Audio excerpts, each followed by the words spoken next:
Incwadi kaYeremiya, isahluko sokuqala, iyafundeka.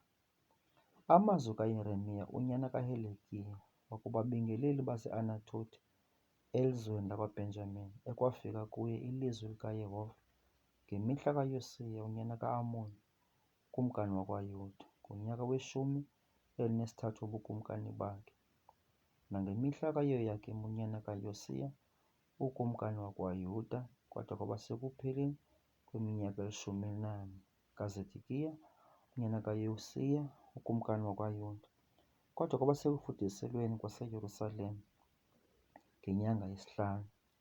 Kwafika ilizwi likaYehova kum lisithi, Jika kubumba esizalweni bendikwazi, ungekaphumi embilinini ndakungcwalisa, ndakumisa waba ngumbingeleli weentlanga.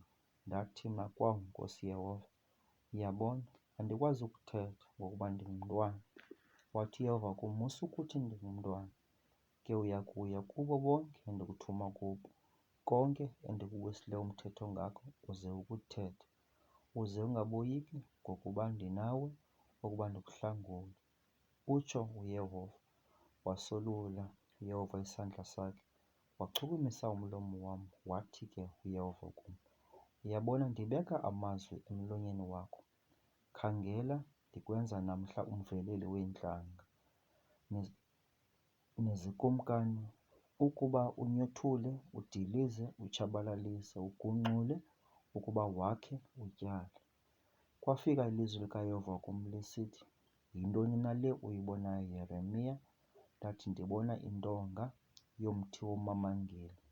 Wathi uYehova kum, ubone walungisa, ngokuba ndiya kuliphaphela ilizwi lam ukuba ndilenze. Kwafika ilizwi likaYehova kum lisithi okwesibini, yintoni na le uyibonayo? Ndathi, ndibona imbiza ebaselweyo, ubuso bayo bubheke neno, isentla. Wathi ke uYehova kum, entla kuya kuphuma ububi, bube phezu kwabemi bonke belizwe, ngokuba uyabona, ndiya kubiza yonke imizalwane esezikumkanini zasentla, utsho uYehova. Ziya kuza ke zimise iseso itroni yazo ekungeneni kwamasango eYerusalem naseludongeni zayo zonke ngengca zonke, nasemizini yonke yakwaYuda. Ndiya kuthetha elokubagweba kwam ngenxa yobubi bonke, kuba bendishiyile, baqhumisela thixweni bambi, baqubutha emisebenzini yezandla zabo. Ke wena, bhinqa amanqe akho, usukume uthethe kubo endikuwisela umthetho ngako. Musa ukuqhiphuka umbilini ngabo, hleze mna ndikuqhiphule umbilini ngabo. Uyabona ke, mna ndikwenza namhla umzi onqatyisiweyo, intsika yesinyithi, udonga lobhedu, kulo lonke ilizwe lokumkani bakwaYuda, nakubathetheli balo, kubabingeleli balo, nakubantu belizwe.